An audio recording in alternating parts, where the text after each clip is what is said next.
I'm going to continue my commentary on this book right here. And it's very appropriate for Easter Sunday because many churches talk about the love of Jesus and how he sacrificed himself for the sins of the world and whatever, but they never go into a lot of detail about this. And so we're going to bring in some extra details that will highlight and help you understand Jesus better. Okay. Now then, let's talk about a place called Harmon. Where is Harmon? It was in Samaria. It was in Samaria. Now, you probably said to go, Samaria, that sounds familiar. Didn't Jesus teach the parable of the Good Samaritan? Yes, he did. So now you know about Samaria. Okay? The Samaritan came from Samaria, which was north of Judah. Okay? Now then,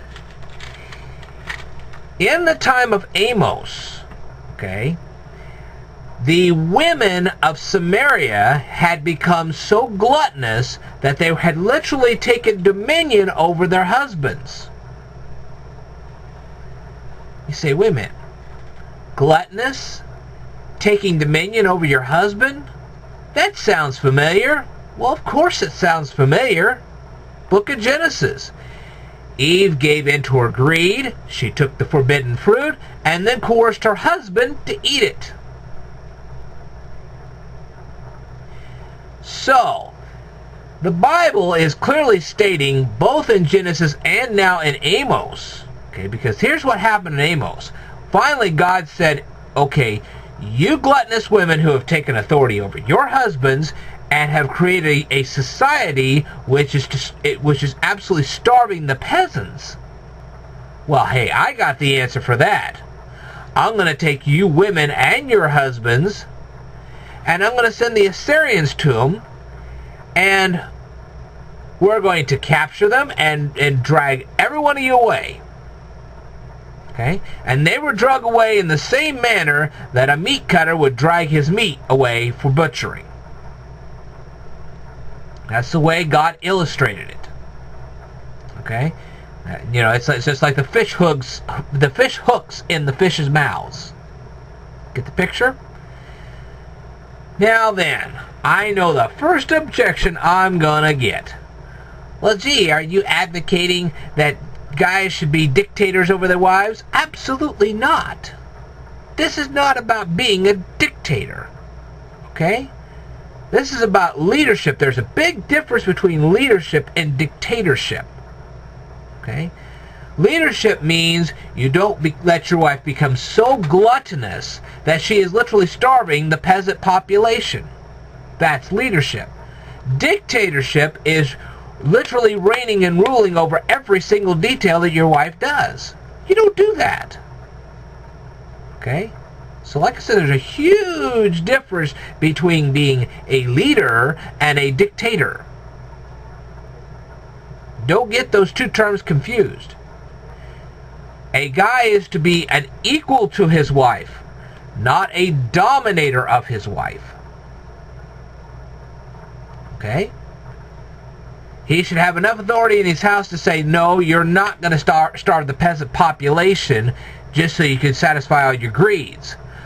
On the other hand, he's supposed to care and nurture his wife. Big difference.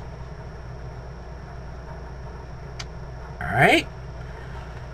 So, this is the effeminate that God is talking about in the Bible. When the guy becomes so effeminate that he is allowing the peasant population to starve to satisfy the gluttony of his wife or wives, and in some of these cases it was wives, not just one, then God places you in an abomination. And God then judges you. You think that's not happening in this country today? It is happening. A lot.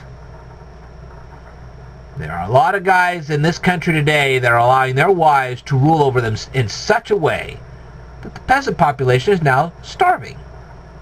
And that's wrong. And if you look in this country, you're going to see this problem everywhere.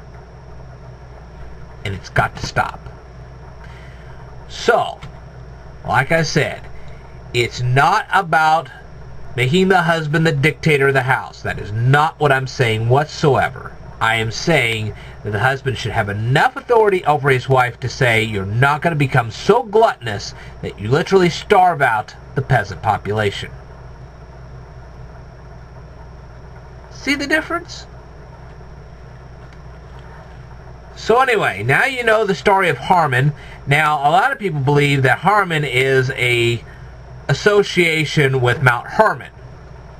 That's very possible. But anyway, I'll leave that for a different discussion at a different time. I will tell you more in a future video. Stay tuned.